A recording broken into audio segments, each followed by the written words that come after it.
बात करोड़ों की संगत भगोड़ों की। बाप रे, मोदी पर मारा ऐसा जोक के पूरा स्टेडियम पेट पकड़ के हंसने लगा। इस शायर ने तहलका मचा दिया।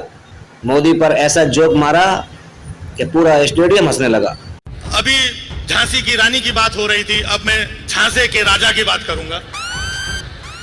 हमें तो सरसों के तेल ने लूटा, पेट्रोल में कहां दम था, और मेरा पकोड़ा भी कढ़ाई में नहीं डूबा क्योंकि उसमें भी तेल कम था। स्वच्छ भारत अभियान देखिए, चश्मा गांधी जी का, झाड़ू किसी और की, कचरा किसी और का फैलाया हुआ, और अभियान ये चला रहे हैं। मैंने पूछा इसमें आपका क्या है? बोले झाड़ू के पीछे जो एक छोटा डंडा लगा है वो मेरा है। आग करोड़ों की, दुकान पकौड़ों की, और संगत भगोड़ों की। और जब भी कहीं कोई ये बात अगर कर देता है कि भाई पढ़े लिखे लोगों को वोट दो, अनपढ़ों को मत दो, तो पता नहीं ये बात मोदी जी अपने ऊपर क्यों ले लेते हैं कि मैं पहले चाय बेचा करता था। बोले वो ठीक, इतना चिल्ला क्यों रहा है? आज अगर शाम को आप धीमे से अगर रिमोट कंट्रोल जैसे आपने ऑन किया, जोरदार आवाज, नमस्कार नमस्कार, कौन आ गया भाई? मेरा नाम राजीव निगम है। बहुत लोग जानते होंगे, बहुत लोग नहीं जानते होंगे। मैं मुंबई से हूं और एक स्टैंड अप कॉमेडियन हूं, हास्य कलाकार हूं। बहुत सारे टीवी शोज किए हैं, और इसके बाद आजकल बहुत कम कलाकार ऐसे रह गए हैं जो सामाजिक मुद्दों पे, देश के हालात पे भी कुछ हास्य व्यंग्य कर सके, क्योंकि उनका मुंह बंद कर दिया गया है, या खौफ के साए में रहते हैं, डरे रहते हैं कि अगर हम ऐसा बोलेंगे तो ऐसा ना हो जाए, ऐसा बोलेंगे तो ऐसा ना हो जाए, ये काम ना बंद हो जाए, उधर ना कोई भेज दे। लेकिन फिर भी शक्ति मिलती है सच्चाई की ताकत से। जब मैं भारत जोड़ो यात्रा में शामिल हुआ तो अपनी एनर्जी को बढ़ाने के लिए आया था, और वहां पर जो मैंने जज्बा देखा, जोश देखा, तो मैं अपने काम को और दुगनी शक्ति से मैंने करना शुरू किया। हंसी मजाक के माध्यम से मैं अपनी बात रखता हूं। हमारे आदरणीय फेकम फाक, झूठों के सरताज, 18 घंटे सिर्फ ये प्लानिंग करने वाले कि कल कहां तोड़फोड़ की जाए, किसका निपटाया जाए। 18 घंटे जो काम करते हैं उसमें से 9 घंटे वो ये प्लान करते हैं कि कल कौन सा झूठ बोलना है, और 9 घंटे वो बाकी का झूठ बोलने में जाता है। अभी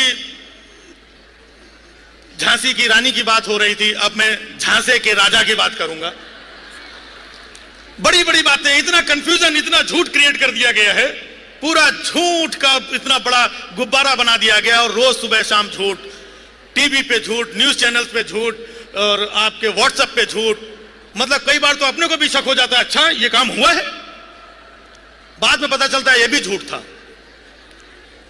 विदेश चले जाते हैं, इतने साल से घूम ही रहे हैं, कभी ये देश में कभी वो देश में, और बाकी के लोग न्यूज चैनल में अरे बड़ा डंका बजा रहे हैं, डंका बज रहा है, डंका बज रहा है। हकीकत में क्या होता है वो अपने को पता है। तो एक किस्सा सुना रहा हूं आप लोगों के साथ, शेयर कर रहा हूं, गौर कीजिएगा। हमेशा घूमने के लिए मोदी जी इधर ये देश में वो देश में किसी किसी देश में जाया करते हैं। तो घूमते घूमते एक देश में पहुंच गए, वहां के प्रधानमंत्री ने हमारे प्रधानमंत्री का स्वागत किया, वेलकम मिस्टर मोदी। बोले धन्यवाद मित्रों। बोले मित्रों किसको बोल रहा है, हम अकेले खड़ा है इधर, नहीं आदत है हमारी। बोला मिस्टर मोदी, हमने सुना है कि तुम पहले चाय बेचा करते थे, क्या ये सच है?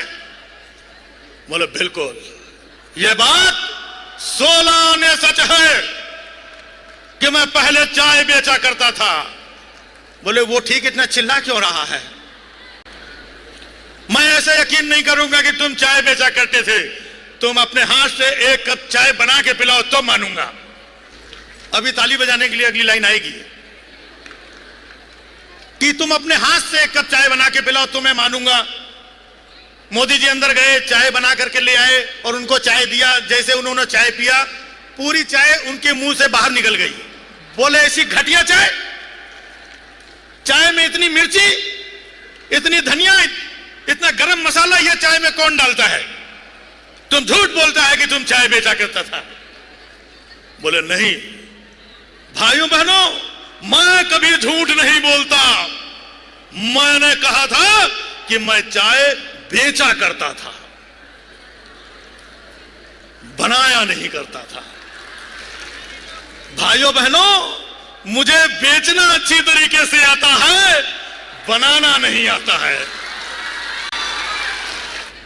बड़ी बड़ी बातें होती हैं। आज जो हालात हैं, आज के हालात को फेस करो, इसकी बात करो।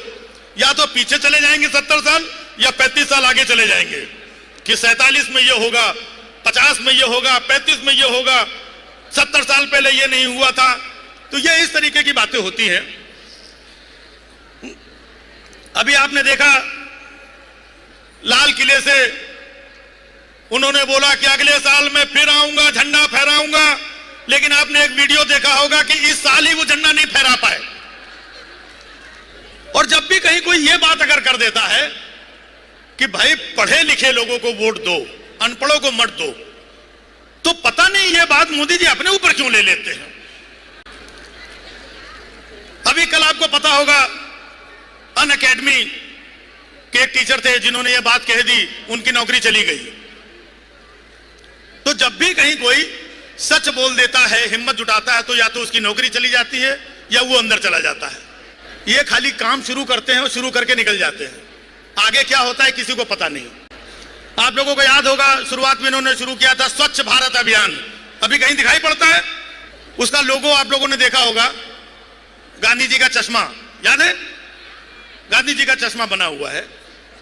स्वच्छ भारत अभियान देखिए, चश्मा गांधी जी का, झाड़ू किसी और की, कचरा किसी और का फैलाया हुआ, और अभियान ये चला रहे हैं। मैंने पूछा इसमें आपका क्या है? बोले झाड़ू के पीछे जो एक छोटा डंडा लगा है वो मेरा है। मुझे तो एक बार गांधी जी मिल गए बिना चश्मे के, क्योंकि चश्मा उनका स्वच्छ भारत अभियान लोगों में लग गया। बिना चश्मे के गांधी जी मिल गए। मैंने पूछा गांधी जी आपका चश्मा कहां है? बोले बेटा वो स्वच्छ भारत अभियान वाले लोग आए थे, चश्मा लेके चले गए बेटा। जरा ये पता करो कि भारत स्वच्छ हुआ कि नहीं हुआ। अगर स्वच्छ हो गया हो तो मेरा चश्मा वापस दिला दो, क्योंकि मुझे कुछ साफ नहीं दिखाई पड़ रहा है। मैंने कहा गांधी जी आप चश्मा लगा भी लेंगे तो भी आपको कुछ साफ दिखने वाला नहीं है। ये बस खाली छेड़ते हैं मुद्दों को, बातों को छोड़ करके निकल जाते हैं। लेकिन हम सारे लोग आज यहां पर इकट्ठा हुए हैं, अलग अलग जगहों पर। ये जो भारत जोड़ो यात्रा से सिलसिला शुरू हुआ, संघर्ष करना पड़ता है और संघर्ष करने के बाद ही सफलता मिलती है। ठीक है, बीच बीच में बाधाएं आती हैं। आज पूरे देश में देखिए महंगाई से पूरा देश परेशान है। कहते हैं कि हमें तो सरसों के तेल ने लूटा, हमें तो सरसों के तेल ने लूटा, पेट्रोल में कहां दम था। हमें तो सरसों के तेल ने लूटा, पेट्रोल में कहां दम था। और मेरा पकोड़ा भी कढ़ाई में नहीं डूबा, क्योंकि उसमें भी तेल कम था।